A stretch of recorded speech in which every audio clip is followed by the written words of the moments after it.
देखा जाए आज हमने के देखे के घन और घनमूल। तो देखो घन के कहला, तो घन कहला मतलब ऐसा आकृति जोना के मतलब तीन ऐसा आकृति जोना के तीन, हाँ तीन भुजा हो, तीन भुजा ना होखे यार, मतलब तीन भुजा से ज़्यादा भुजा होला, तीन दिशा में होला। मतलब देख लूडो के पासा जैसे ही बन होला है, ये टाइप से होला ना लूडो के पासा। तो ये एक घन आकृति है, मतलब कि ऐसी आकृति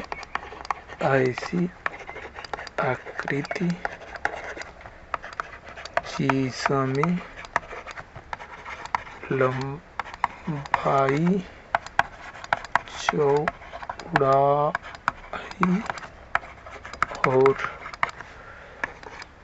ऊंचाई हो। जैसे ऐसा आकृति जो ना में लंबाई चौड़ाई ऊंचाई हो, जैसे वर्ग हो गई, आयत हो गई, तो वर्ग हे टाइप होला जो ना के चारों भुजा बराबर हो या चार भुजा से घिरल आकृति।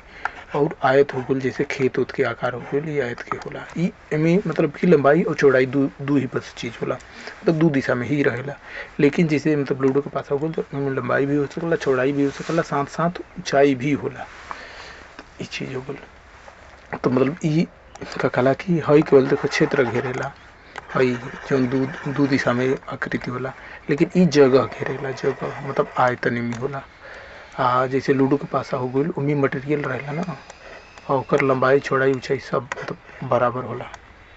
तो यही के घन कहला, घन आकृति। मतलब लूडो के पासा घन के आकृति हो गई, लूडो के पासा घन के आकृति हो गई, घन आकृति का होता है। ठीक। और घन आकृति में बात कर बता, जैसे हाँ रूबिक क्यूब हो गई, ओके क्यूब कहले जाला, कैसे वो घन घन के अंग्रेजी में क्यूब कहला ना, CUB क्यूब। हे के कहला एंड CUBE रूट। घनमूल के क्यूब रूट का है। रूट मतलब जड़ हो, तो वह मूल और जड़ एक चीज कहला। कंदमूल सुन ले को बात, तो सब का जड़े के देह बात होला, तो जड़ के अंग्रेजी में रूट कहला, तब है क्यूब रूट। तो जैसे मतलब क्यूब रूबिक हो गई, रूबिक क्यूब। ई मतलब कि जोन घुमाए वाला एक गेम होला जो में है तीन तीन कलर होला, और हेहू साइड होला तीन कलर, हेहू साइड होला, हेहू साइड होला, मतलब कि कुल 6 दिशा होला। तो एगो के लंबाई चौड़ाई ऊंचाई बराबर होला, तो ई घन कहला। तो देखो एक जो क्षेत्रफल होला घन के क्षेत्रफल, पहले परिमाप से आओ, घन के परिमाप, घन के परिमाप मतलब किनारा के माप में।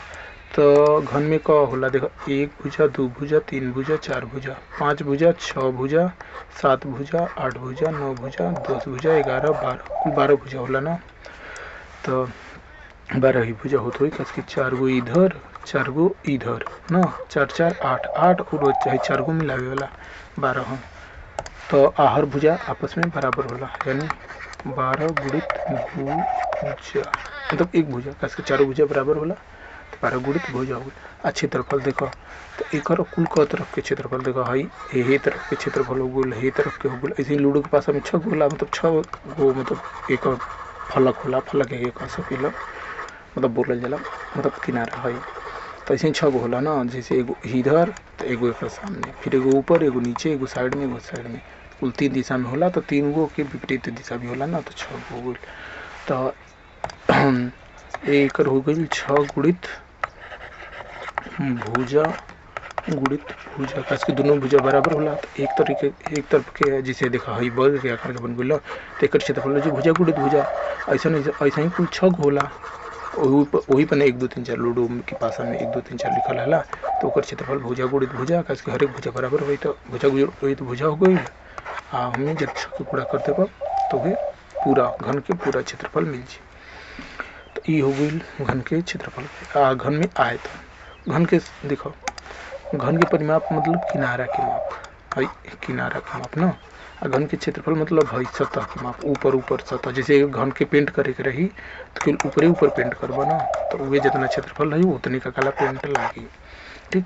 और अब होला घन के आयतन। आयतन मतलब में कितना मटेरियल लागल, जैसे प्लास्टिक के पिघला के अगर लूडो के पासा बनावल गई तो कितना प्लास्टिक लागी, प्लास्टिक के कितना मात्रा लागी, तो वे का काला घन के आयतन हो जाए। आयतन के लीटर में नाप सकेला या मीटर घाते 3 में या सेंटीमीटर घाते 3 ये सब में नापल जाला। घाते 3 मतलब कि खास के में 3 दिशा होला ना, लंबाई होला, चौड़ाई होला, ऊंचाई होला। तो हर एक में कोनो भी अगर सेंटीमीटर में नापता हो तो हेहू में सेंटीमीटर हुई, हेहू के सेंटीमीटर में हेहू के कुल 3 गो सेंटीमीटर नब्बा, तो ये सेंटीमीटर घाते 3 होला, मतलब सेंटीमीटर के 3 बार गुणा होला। या लीटर जो होला, लीटर भी सेंटीमीटर होला, मीटर घाते 3 होला शायद, हाँ मीटर घाते 3 नया। लीटर भी शायद सेंटीमीटर घाते 3 होला, लीटर बराबर सेंटीमीटर घाते 1000 से पता ना, देख लिया वो के बाद में भी। हाँ 1000 सेंटीमीटर घाते 3 होला। देखो लीटर बराबर होला, यहाँ लिख दे रही परमानेंट, 1 लीटर बराबर 1000 सेंटीमीटर घाते 3। काश की एक सेंटीमीटर घाते 3, देखो सेंटीमीटर घाते 3 के हमनी के कहने जा, घाते 3 के हमनी के क्यूब कहने जा, CUBE। तो एक क्यूबिक शायद कहला ना अंग्रेजी में, क्यूबिक सेंटीमीटर कह सकेला। तो यही के साथ में हमने के सीसी रहेला, सीसी कहला। तो जैसे मोटरसाइकिल की बात हो गई, तो जैसे 100 सीसी की मोटरसाइकिल, या का कहला कि 125 सीसी की, जैसे पल्सर उल्सर आवेला, तो 125 सीसी की मोटरसाइकिल। एक मोटरसाइकिल का मतलब का जो सिलेंडर होला, इंजन के मतलब जहाँ गैस जरेला, पेट्रोल जरेला, तो वहाँ के आयतन होला 125 सेंटीमीटर घाते 3 होला, तो वे कहला।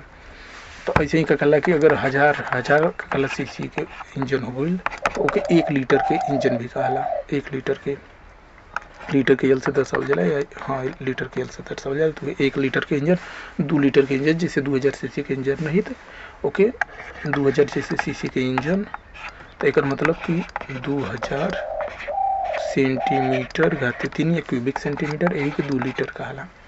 समझ गए चाहे एक इंटरनेट पर हमने के देख सके नहीं जा। तो अब पहले एक लिख दी कि घन का आयतन बराबर भुजा गुणित भुजा और ई होला ना। यही के मतलब कि अगर भुजा के 3 बार गुणा करब तो कोनो भी संख्या के 3 बार या 2 बार गुणा होला तो घात रूप में भी 60 में लिख सके जा। जैसे कोनो संख्या के 2 बार आपस में गुणा होता तो ओकरा घाते 2 लिखाई, कोनो संख्या के 3 बार गुणा होता तो ओकरा घाते 3 लिखाला, कोनो संख्या के 4 बार गुणा होता तो ओकरा घाते 4 लिखाला। तो वैसे एक भुजा के आपस में 3 बार गुणा होता तो भुजा घाते 3 लिख सकला। एक घात के कहे के मतलब कि भुजा के 3 बार गुणा करे के बाद, बस ये घात के मतलब होला उतना बार गुणा करे के बाद। अब जैसे यहाँ का कला कि 1 घाते 2 के मतलब a गुणित a, 1 घाते 3 के मतलब हो गई a गुणित a, मतलब कि जैसे अब a के मान लो 100 बार गुणा करे के बाद, तो a गुणित a हर बार लिखे के पड़त रहे, तो यही से 60 में कर दिल गई 1 घाते 100 लिखला या 99 लिखला। तो आपने को बहुत बार ऐसा जरूरत पड़ जाला, जैसे 10 हो गई, 10 के कई बार गुणा करे को होला, जैसे लाख 10 लाख 20 लाख में 10 के कई बार गुणा करे को होला। तो ये जैसे 10 लाख में 10 लाख तो ऐसे लिख सकेला 10 लाख, लेकिन अगर ऐसे लिखे हुई तो 10 के आगे कुल 6 गो शायद जीरो बढ़े बना, 1 2 3 4 5 और एगो 6 गो जीरो, या 10 के 6 बार गुणा करब तो भाई तो एक डायरेक्ट 10 घाते 6 लिख सकेला। तो वह 10 के जो बार गुणा होला उतना जीरो बढ़त रहेला, तो वह 10 के 6 बार गुणा करब तो वही तो 10 घाते 6 लिख सकेला। ऐसा मतलब कि यही से घात के नियम, मतलब घात के नियम का बस घात मतलब होला कि कई बार गुणा, तो वह भुजा के 3 बार गुणा होता तो वह भुजा घाते 3 लिख सकेला। घन के आयतन ज्ञात करें, घन का आयतन बराबर यू कर सकेला। अब देखो अब एक चीज होला जब हमनी के घात के होला, देखो अब ये तो हो गई हमनी के का होला कि यहाँ घन और घनमूल की बात होता ना, तो यहाँ जो घन और घनमूल की बात होता वो ई बात होता है घात वाला की बात होता। काहे कि ई तो घन के आकृति बहुत कम मिलेला, तो हमने के एकर यूज कम करना जा घन के आकृति जब मिली तबे न ओकर आयतन उतन ज्ञात करे के। जैसे मतलब कि है मान लो सिलेंडर उलेंडर में हो गइल तो कगला गोल होला, बेलन के आकार के होला, लेकिन तब ओमे आयतन तो होबे करला, 3 दिशा में भी हो वाला तो ओकर आयतन होला, ठीक बा।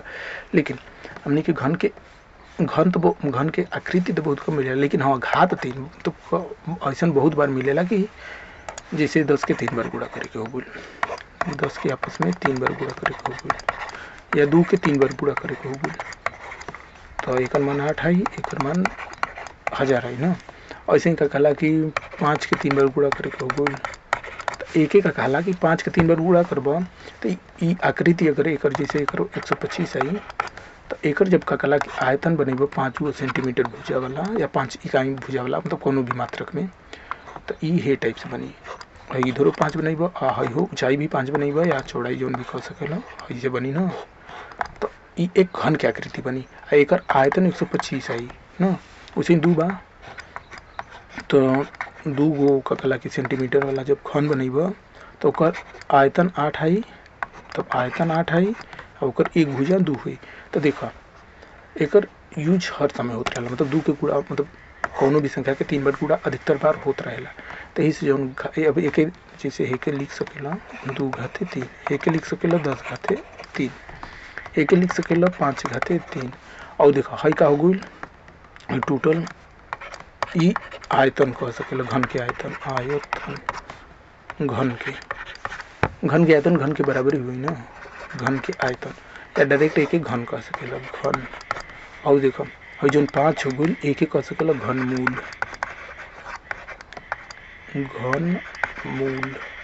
घनमूल मतलब कि देखो जैसे घन बनेनी है यहाँ जवन 5 वाला 5 सेंटीमीटर मतलब 5 इकाई मात्रक वाला, तो ई घन के मूल मतलब घन के एक भुजा हो गई, और घन के आयतन हो गई 125, यानी 125 के कह सकेला घन के आयतन या सीधे डायरेक्ट घन हमने के बोल दिया ला, और 5 के घनमूल बोलाला ई है। तो यहाँ जो न वही बात होता घन और घनमूल, तो ये घनमूल मतलब यहाँ डायरेक्ट हमने के लिखे के घनमूल मतलब हो गल तहार घन के भुजा, और घन मतलब हो गई घन के आयतन। अब देखो तुहन जाने के कन्फ्यूजन होत होई यहाँ की मतलब कि घाते 3 के मतलब ये जैसे मतलब कि घन के देखा आयतन होला भुजा घाते 3, अब घन के मतलब कि भुजा के मूल कहब। रुका एक जने के फोन आओ तो बतिया ले कहता एक जने डिस्टर्ब कर दिल हम, लेकिन देखो अब तुहन जाने के कुछ समझ में आयल हुई कि देखो अब हमने की शुरुआत से देखो मतलब घन के बारे में समझला हुआ भुजा घाते 3 होला घन के आयतन, तो ये जो घाते 3 होला तो जहाँ भी घाते 3 होला तो ओके हमनी के घन कह दिएला, मतलब ओ मान के घन कह सके न जा आ ओ मान के कहे के घन आ जो भुजा के लंबाई रही या भुजा के मान रही ओके क्या कहला घन के मूल का है। ये तरीका से हमनी के काम करला। जैसे देखो अभी करो हम का कहला कि इंटरनेट पर देख के बताएं और इंटरनेट पर तुम जाने के सर्च करके बताएं तो तुम जाने के ज़्यादा समझ में परिभाषा और भाषा डिटेल से। देखो जैसे मतलब कि जैसे मान लो 108 हो गई, जैसे मान लो 8 हो गई तो 8 बराबर हो जाए 2 गुड़ी 2 तो 2 दूना 4 और 4 दूना 8, ठीक। तो अब यहाँ देखो हई एक ही डायरेक्ट लिख सकल 2 घाते 3, तो आगे लो तो देखो एक ही हमने के कह सकी न जा 2 के घन या अंग्रेजी में 2 क्यूब कहला। हाँ 1 मिनट इंतजार करो हमके थोड़ा बता ले दे घन के बारे में ना। तो ये देखो अब का कहला कि अब एक का कहला कि ना अब इम्मी देखा तो हई मतलब 2 घाते 3 के 2 के घन कह दिया या 8 के डायरेक्ट मतलब ये 8 के 2 के घन का है ना। अब इम्मी से हई जौन 2 बा हई जौन 2 बा एक एक कहाई 2 का हो गल घन के भुजा हो गल घन के भुजा या यही के कहाई घन के मूल मतलब रूट मतलब कि जौना चीज से बनल बा तो का चीज से बनल बा मेन तो जैसे पौधा के जड़ होला, जैसे इस पौधा हो गल पेड़ हो गई तो ओकर जो जड़ होला हई जड़ ये तो मेन चीज होला। यही के मतलब रूट कहला अंग्रेजी में हमने के या मूल के कह सकेला। कंद मूल में का कंदमूल जौन होला उन्हीं में जैसे मूली उली के कंदमूल हई मूली होला, मूली गाजर यही के कंदमूल कहाला। तो इनमें का मेन चीज़ का होला हई जड़ ही होला ना, तो उहे जौन से बन के रहला। तो घन अगर बनैब तो घन में मेन चीज़ होला का चीज़ घन के अगर बतावे की कोशिश करब तो उनमें का बस कह देब कि ओकर भुजा के माप बना देब तो घन के पूरा समझ आदमी समझ जाइन कि हाँ ये 2 सेंटीमीटर या 3 सेंटीमीटर वाला वो घन है। उनमें और कुछ बतावे की जरूरत ना पड़ी, खास कि घन के हर एक भुजा बराबर होला, लंबाई चौड़ाई ऊंचाई सब बराबर हो। समझ गए। तो ये घन के मूल कहला या शार्ट में हमनी के कहे में दिक्कत होला तो घन मूल डायरेक्ट बोल देने जा। ऐसे ही वर्ग और वर्गमूल होला, जैसे वर्ग हो गई वर्ग के चारों भुजा बराबर होला। एक क्षेत्रफल का होला भुजा गुणित भुजा न, भुजा गुणित भुजा होला। यही के डायरेक्ट शार्ट में हमनी के भुजा घाते भुजा के अगर घात रूप में लिखाई तो घाते 2 लिख दिए।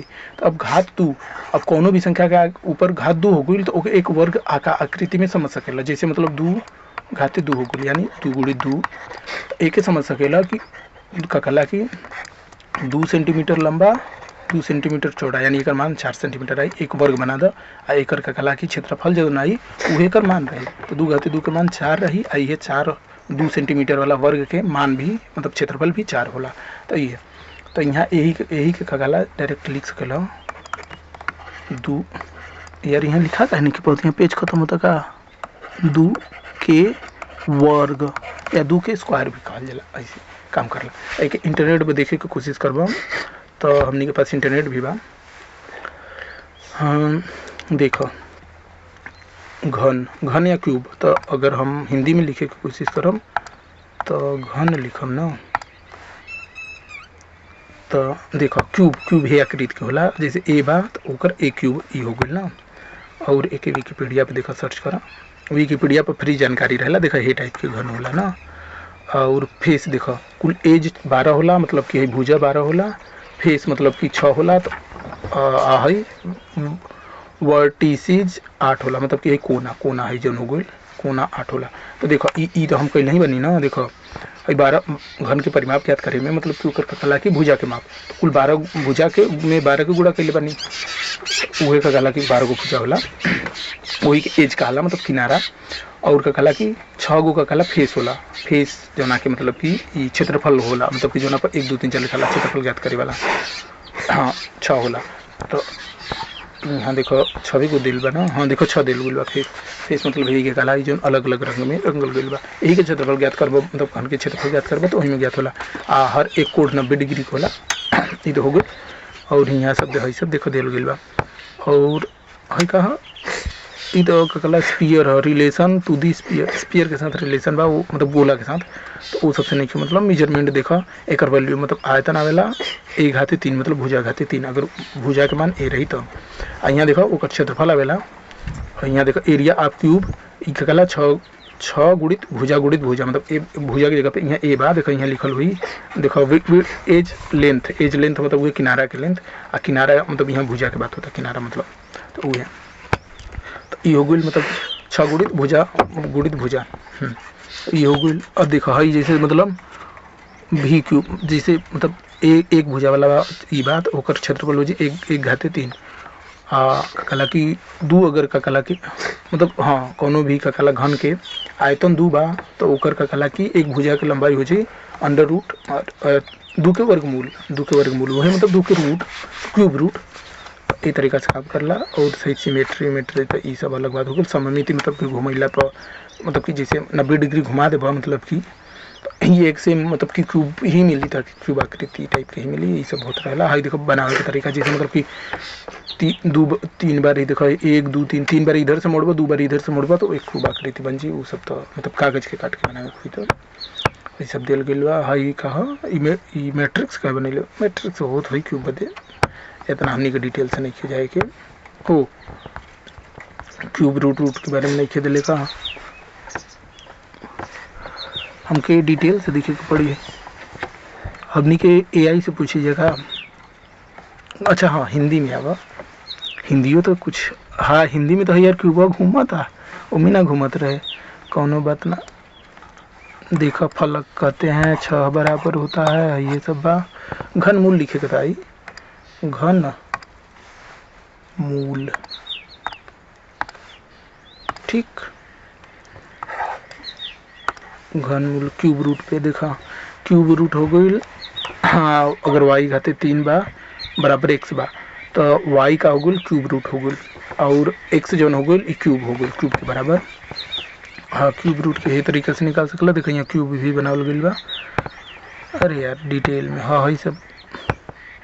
ये तो कॉम्प्लेक्स नंबर के बारे में आ गई ना क्यूब रूट।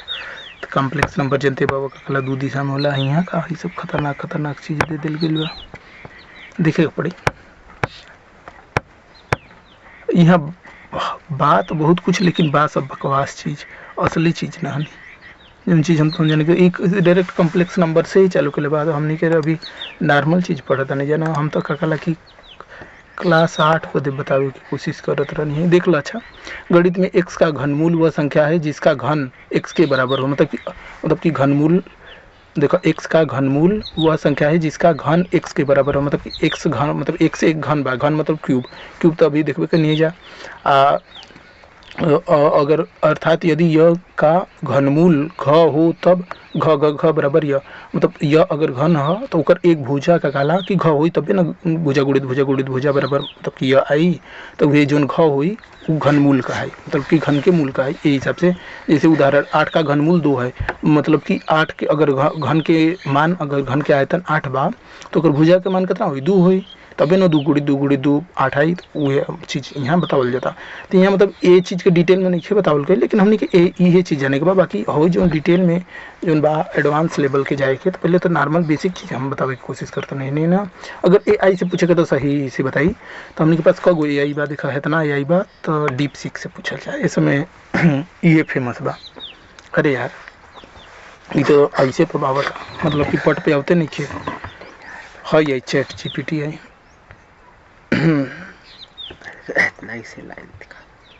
कितना टाइम लगी यार खुले में। हाँ देखा एक पर अगर हमने के लिखे के घन और कुछ हम बतावे वाला रहने यार घन और घनमूल के बारे में लेकिन घन मूल लेकिन चलो अभी बदे थोड़ा टाइम ज़्यादा लगा था हमने के। देखो घन और घनमूल के बारे में जानकारी। घन किसी संख्या को 3 बार खुद से गुणा करने पर जो परिणाम मिलता है उसे उस संख्या का घन कहते हैं। जैसे n के 3 बार गुणा आ घन आकृति के बात करबा तो वह आकृति जो बनेगा तो वही हिसाब से बनी। हाँ देखो जैसे 3 बार गुणा अगर घनमूल की बात करबा किसी संख्या का घनमूल वह संख्या होती है जिसे 3 बार गुणा करने पर मूल संख्या प्राप्त होती है। योग घन आकृति के बारे में बताओ। घन आकृति ये तो कंफ्यूज करता है यार केवल इंटरनेट। हम सोचने हैं कि कला की हमारा से सरल तरीका से हमके बताने में कन्फ्यूजन होता है लेकिन यार देखा अच्छा चला देखा। अब क्यूब शेप अगर क्यूब शेप की बात करबा तो एक त्रिविमीय मतलब 3 दिशा वाला ज्यामितीय आकृति है जिसकी सभी भुजाएं बराबर लंबाई की होती हैं। इनमें 6 चेहरे यानी फेसेस होते हैं, 12 किनारे होते हैं जो ना के कला भुजा कर सकेला 12 भुजा, 8 कोने होते हैं ठीक बा।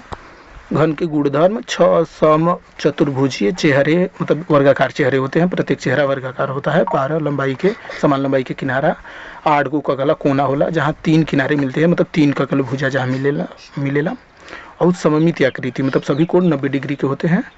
आयतन एक क्यूब होता है मतलब 1/3 होता है। एक घन की भुजा की लंबाई है 6a क्षेत्रफल हो गई। पासा जैसे हो गई, चुंबकीय घन हो गई, रूबिक्स क्यूब के चुंबकीय घन कहला का हिंदी में पता है ना लेकिन ये रूबिक्स क्यूब एक गेम है। बर्फ का टुकड़ा जैसे हो गई अगर घनाकार काटल बताओ। डब्बा हो गई मतलब घन के आकार का अगर डब्बा बताओ। घन एक बहुत ही महत्वपूर्ण आकृति है जो वास्तुकला गणित और रोजमर्रा की वस्तुओं में पाई जाती है। ये हो गई। और घन घनमूल के मतलब समझ ले लो।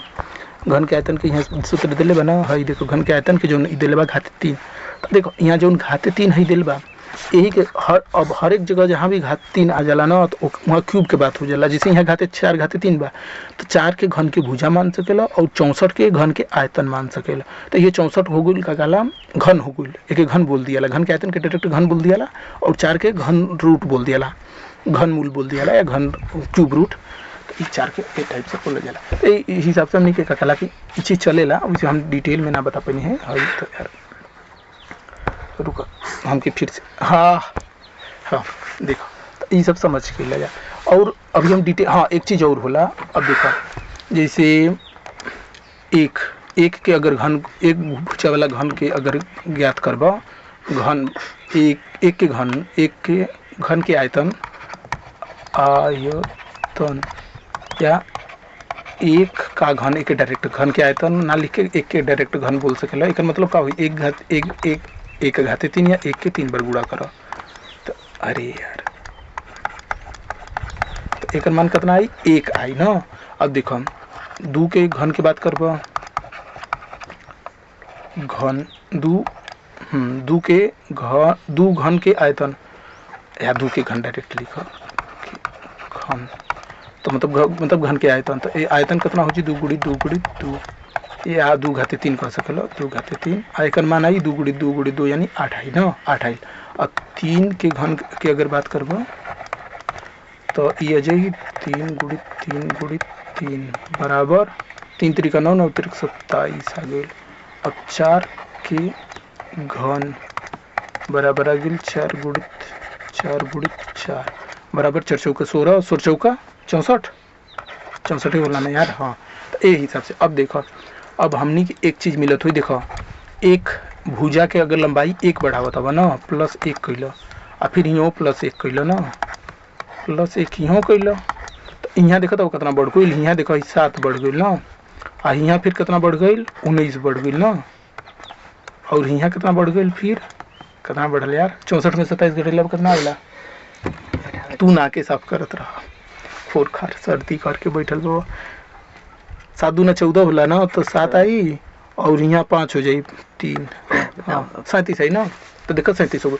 अब देखो 1 और 8 के बीच में जैसे मतलब कि 2 3 4 5 6 7 संख्या बा, ऐसे ही 8 और 27 के बीच में 19 संख्या बा, और 27 और 64 के बीच में कितना बा 37 संख्या बा ना।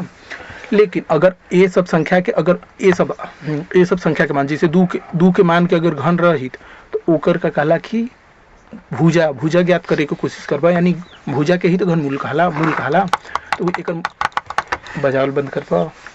तो एक जैसे 2 के 3 के 4 के 5 के 6 के 7 एकर अगर का कहला भुजा, मतलब एक घन के अगर घन के साइज इतना बा, मतलब 5 का कहला क्यूब मीटर या क्यूब सेंटीमीटर बा, तो एक जब भुजा ज्ञात करे कोशिश करबा तो ओकर जो भुजा के मान में आई वो दशमलव में आई, कैसे पूर्ण संख्या में ना आई, कैसे 1 के बाद 2 आवेला पूर्ण संख्या, मतलब पूर्ण संख्या 1 के बाद 2 आई ना।